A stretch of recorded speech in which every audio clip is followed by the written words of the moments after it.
Pai está em alto mar.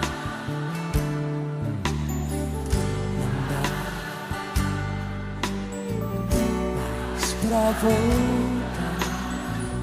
O barco está em alto mar. Não dá. Louvado seja o nosso Senhor Jesus Cristo.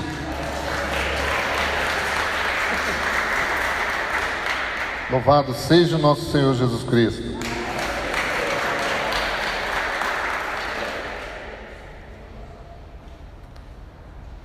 Já foi apresentado aí, sou o diácono permanente Paulão, né? Alguém aqui já me conhecia? Levanta a mão quem me conhecia. Quem não me conhecia, levanta a mão. Vocês não perderam nada, tá bom?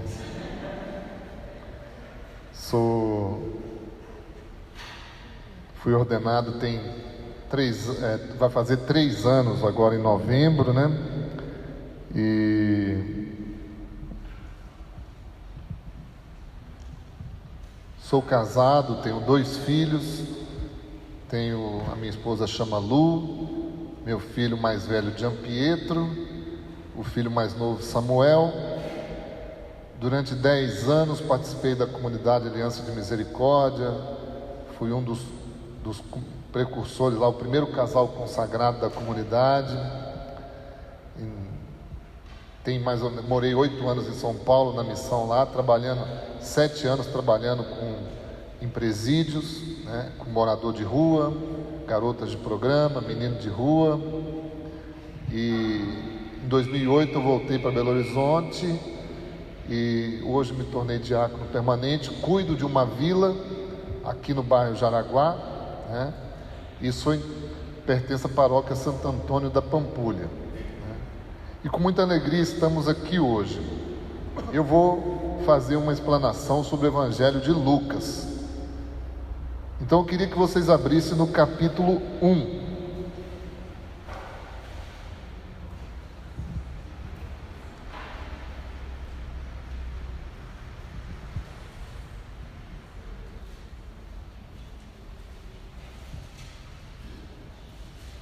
Lucas é um evangelista muito particular. Talvez a gente saiba que ele é médico, né, que ele foi médico. Talvez a gente saiba que ele era grego de origem, algumas coisas assim básicas. Mas Lucas, ele tem um jeito de escrever muito diferente em relação aos outros evangelistas. Primeiramente, ele tem 2 escritos. Um é o Evangelho e o outro é os Atos dos Apóstolos. Como a gente sabe disso? Por causa do prólogo, que é o primeiro capítulo aí, ó. Começa no primeiro capítulo, primeiros versículos, diz assim: visto que muitos já tentaram compor uma narração dos fatos que se cumpriram entre nós, conforme nos transmitiram os que desde o princípio foram testemunhas oculares e ministros da palavra, a mim também pareceu conveniente, após a acurada investigação de tudo desde o princípio, escrever-te de modo ordenado, ilustre Teófilo, para que verifiques a solidez dos ensinamentos que recebestes. Se vocês pegarem, pode marcar esse texto aí, vamos lá nos Atos dos Apóstolos, no capítulo 1.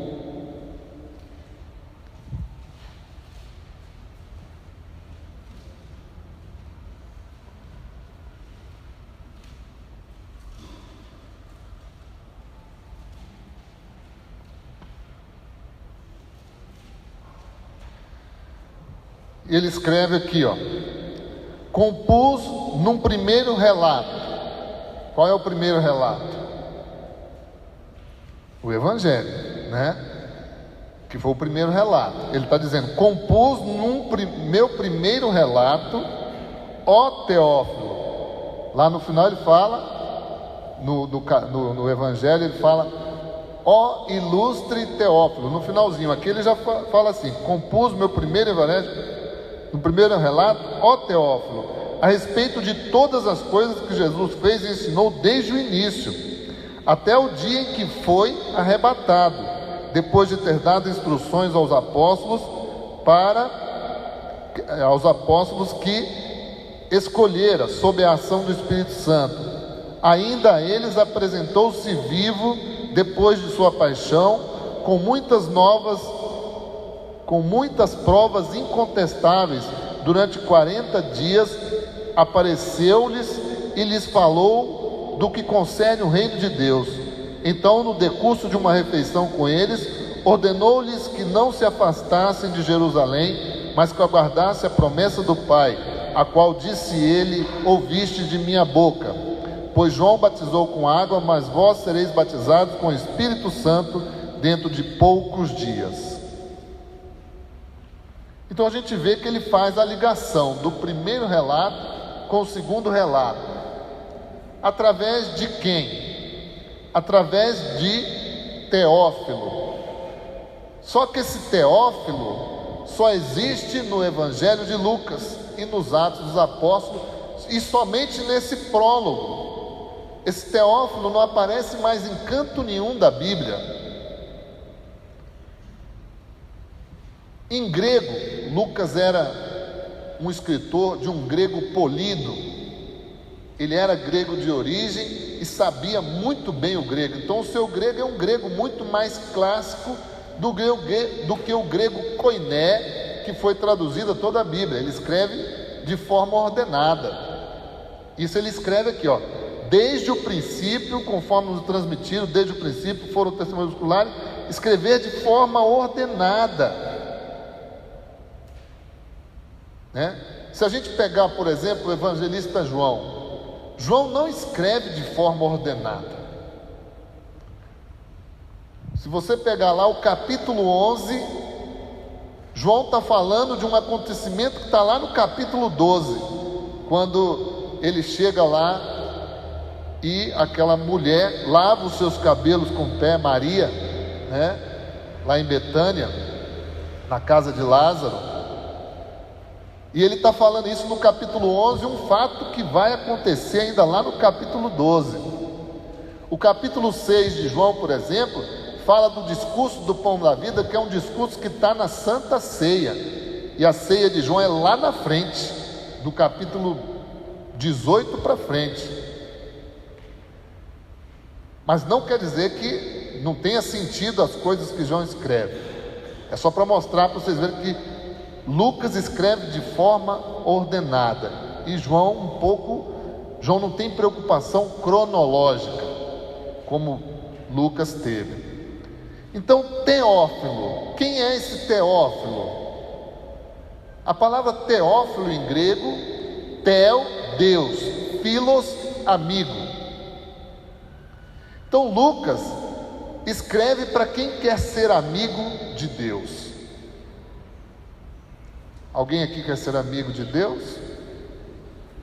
Então Lucas está escrevendo para cada um de nós. E aí, quando a gente pega o Evangelho, Lucas escreve um itinerário de vida. E isso é muito importante a gente entender. Por quê? Porque o seu Evangelho é escrito em 24 capítulos, como se fosse as 24 horas do dia. Cada hora ele põe um fato. Às 15 horas, no capítulo 15, ele põe as 3 parábolas da misericórdia: a parábola da dracma perdida, a parábola da ovelha perdida e a parábola do filho pródigo. Então, às 15 horas, no capítulo 15, estão as 3 parábolas da misericórdia, que é o centro daquilo que Lucas está escrevendo. Ele fala que compôs, uma investigação desde o princípio. A característica de Lucas escrever quando a gente vê as palavras investigação acurada. O que é uma investigação acurada? O que vocês entendem por uma investigação acurada? Minuciosa. Palavra de médico. Quando a gente vai no médico, que a gente está com algum problema, eles fazem uma investigação minuciosa. Foi o que Lucas fez. Lucas foi um evangelista que não conviveu com Jesus. Ele sempre esteve à margem, paralelamente aos fatos que estavam acontecendo. Muito depois, ele foi conhecer Paulo. Quando ele teve contato, quando ele fez a experiência de Deus, de Jesus, Jesus já tinha morrido. Então ele passa um tempo em Jerusalém, fica com Nossa Senhora um tempo, quando Nossa Senhora tinha 48 anos de idade, e Nossa Senhora conta os detalhes da infância de Jesus, tanto que é o único evangelista que fala da infância de Jesus. Nenhum outro conta detalhadamente, apesar que mesmo assim não é tanta coisa que ele conta, mas ele conta alguns pontos que os outros evangelistas não contam. E aí, quando a gente pensa no itinerário de vida, a gente vai ver que, se a gente for pensar como se fosse um tempo de vida cronológico, né? O capítulo 24 de Lucas, se a gente for pensar na vida, na nossa vida, nascimento, cotidiano, trabalho, começa, chega na última hora, para um médico que dá importância ao corpo, teria que falar da morte. Não é verdade? Mas o capítulo 24 de Lucas fala da ressurreição. O capítulo 24 de Lucas é um dos capítulos mais lindos que a gente tem na palavra de Deus, que é dos discípulos de Emaús. E ali ele mostra a experiência que aqueles dois discípulos fazem de Cristo ressuscitado, no caminho para Emaús. Então Lucas, ele tem esse perfil de historiador, mas de teólogo, de gente que interpreta a história e os acontecimentos de acordo com como eles foram acontecendo. E a gente vai ver que ele tem um perfil muito conciliador. Paulo, por exemplo, já não era tão conciliador. Paulo era de um temperamento mais, nervosinho, chato, Paulo era chato demais, gente. Você sabe que Saulo, mas o nome em hebraico, Shaul, significa grande. E quando ele cai do cavalo, vamos dizer assim, quando ele escuta o chamado de Deus, ele muda o nome dele para Paulus, que significa pequeno. Então o nome na Bíblia representa a missão. Então quando ele põe esse nome, Paulo, é para ver se ele se torna menos chato, para ele baixar a bola um pouquinho. E não precisa, é um dos apóstolos que a gente conhece muito bem as características dele. Ele fala: eu sou da tribo de Benjamim, fui educado na escola de Gamaliel. Quem era Gamaliel? Gamaliel I, que foi o formador de Paulo, era de uma escola farisaica das mais radicais daquele tempo. E Paulo fala isso quando ele vai descrevendo a sua característica: eu sou da tribo de Benjamim, sou circuncidado no 8º dia, Sou fariseu quanto ao zelo, né?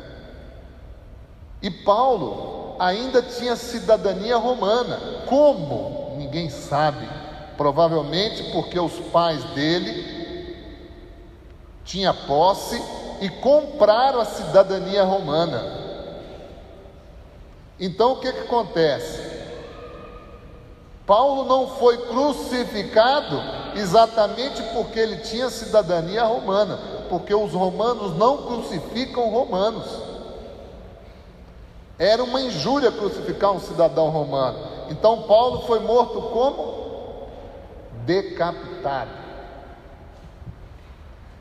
Em Roma tem uma igreja que se chama Trefontane, que é o lugar onde Paulo foi decapitado.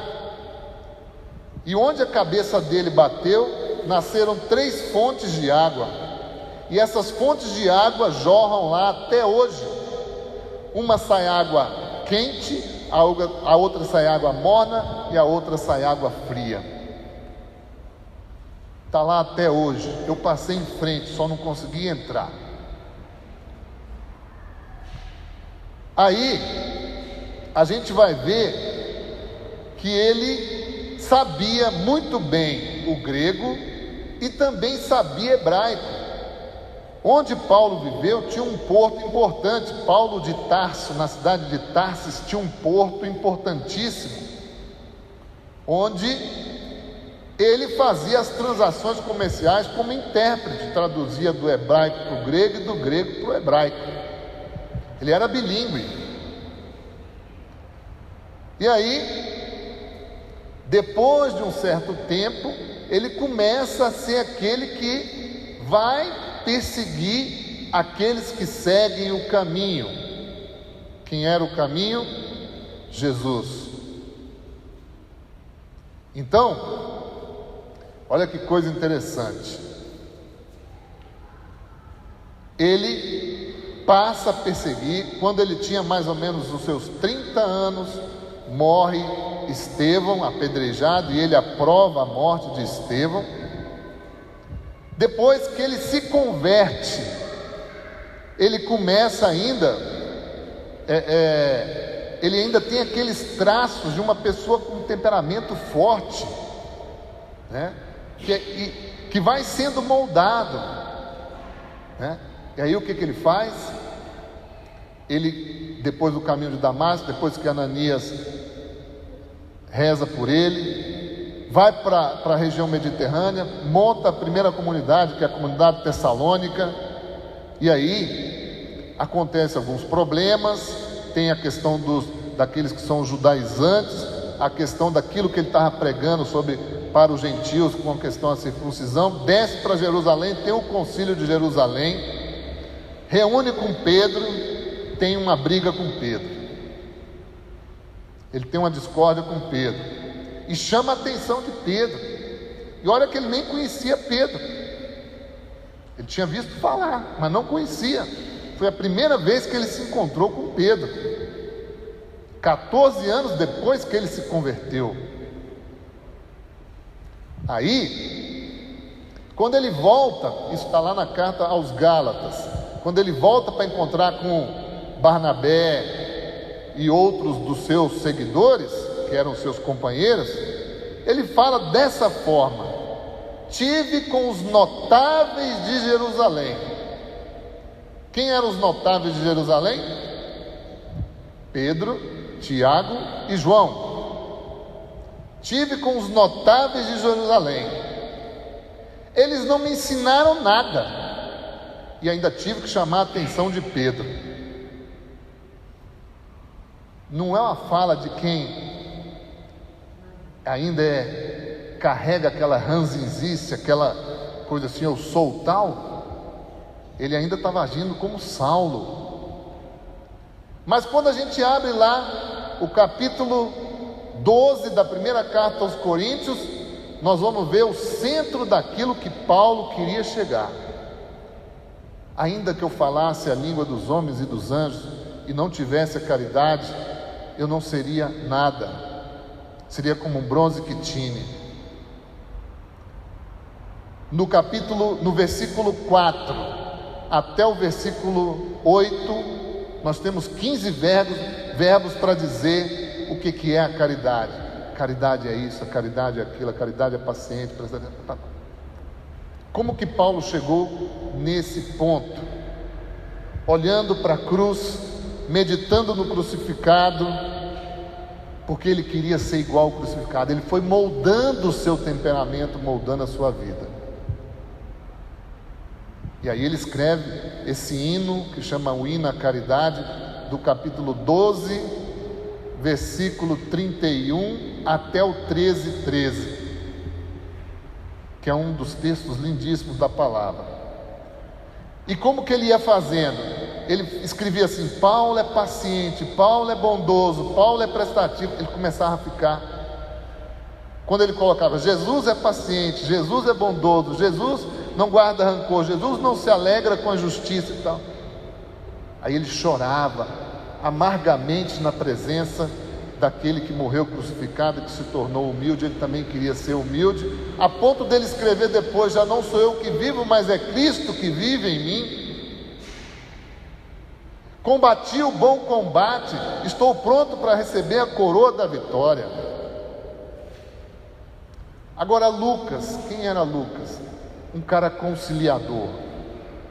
Lucas, nos seus escritos, não deixou transparecer essa rixa que tinha entre Pedro e Paulo.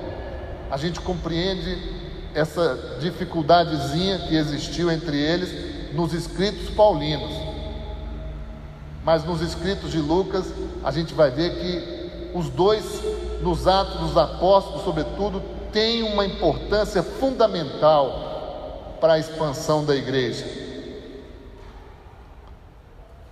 Então, para a gente entender como que Lucas escreve, ele pega o seu evangelho a partir do capítulo 9. O capítulo 9 de Lucas, nós temos a transfiguração. A transfiguração foi quando Jesus compreendeu qual era a sua missão. E ali aparece Moisés, Elias e Jesus, e os discípulos ficam ali confusos com aquilo tudo, né? E normalmente, quando a gente tem Pedro, Tiago e João junto, quando os três estão juntos, quais são as características dos três juntos? Dormir. Toda vez que você encontra Pedro, Tiago e João, eles estão dormindo. E lá na transfiguração eles dormiram também. Mas a partir da transfiguração, Jesus compreende a sua missão. E o texto de Lucas mostra que Jesus toma o caminho de Jerusalém. Por que Jerusalém? Yerushalayim em hebraico significa cidade da paz, fundação da paz. Porque Jerusalém era o centro de tudo. Jerusalém era um lugar onde a gente tinha que aprender a palavra de Deus, compreender a Torá, e dali partir para levar a palavra de Deus a todos os confins da terra. Então Jerusalém era o ponto de chegada e o ponto de partida. E Lucas mostra que Jesus toma o caminho de Jerusalém e não olha para trás. E ele vai escrever mais para frente assim: aquele que põe a mão no arado e olha para trás não é digno de mim. Quem põe a mão no arado e olha para trás não é digno de mim.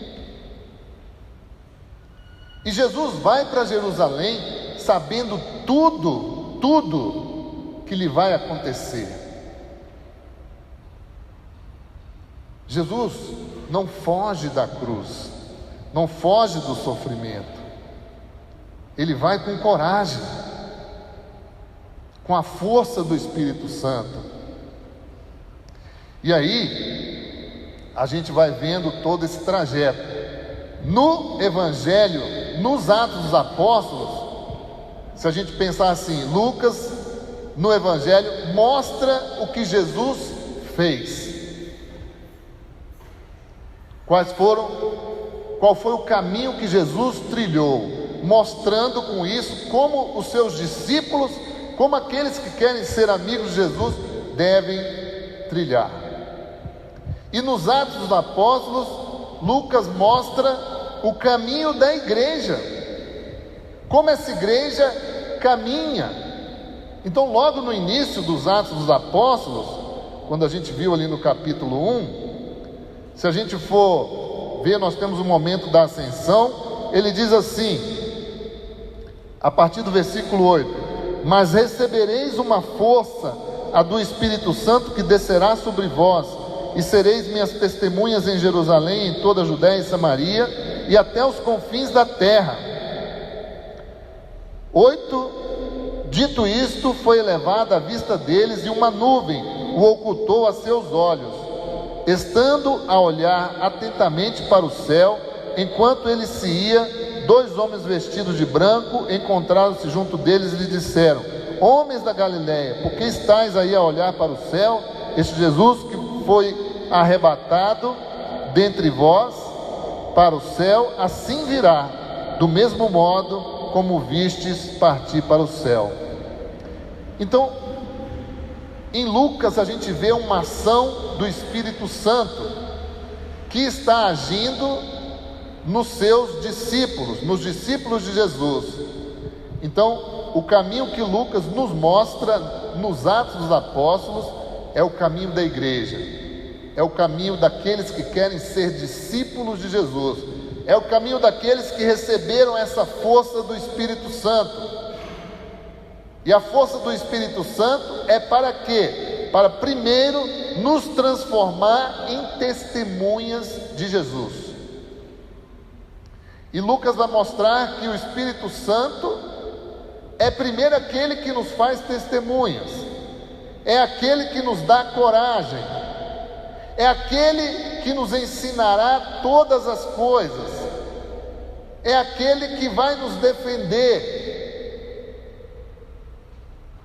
E Lucas, para a gente concluir, é um perfil de um evangelista que mostra essa misericórdia infinita de Deus. Basta que a gente leia lá no capítulo 15, às 15 horas, essas 3 parábolas da misericórdia, né?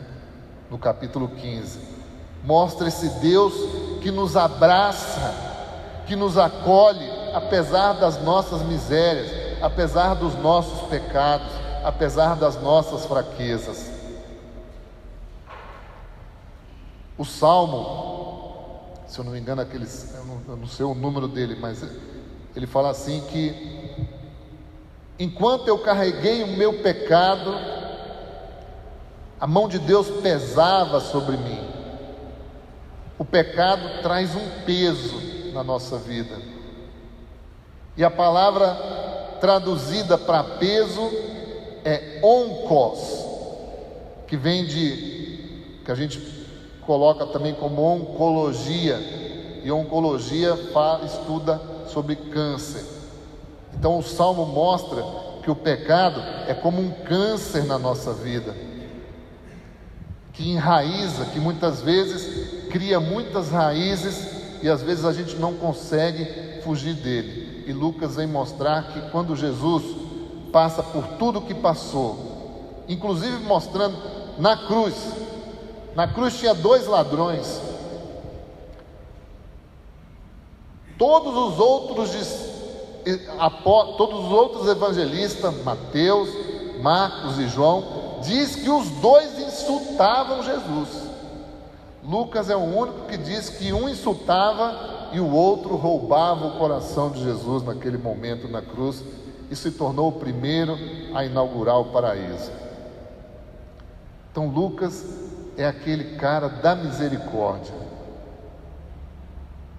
que mostra esse Deus que nos abraça, que começou no início do Evangelho, mostrando quando Jesus nasceu entre os pastores, aqueles que eram excluídos, que na sua caminhada Jesus estava com aqueles que eram excluídos, e no fim da sua vida Jesus estava com aqueles abandonados. Então é assim que Lucas agia, e é assim que ele nos ensina também a agir. É assim que ele quer que a gente seja amigo de Deus. Louvado seja o nosso Senhor Jesus Cristo.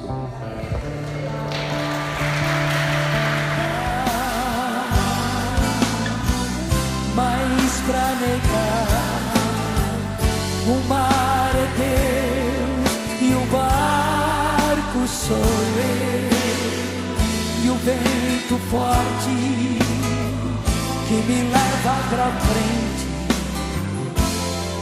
é o amor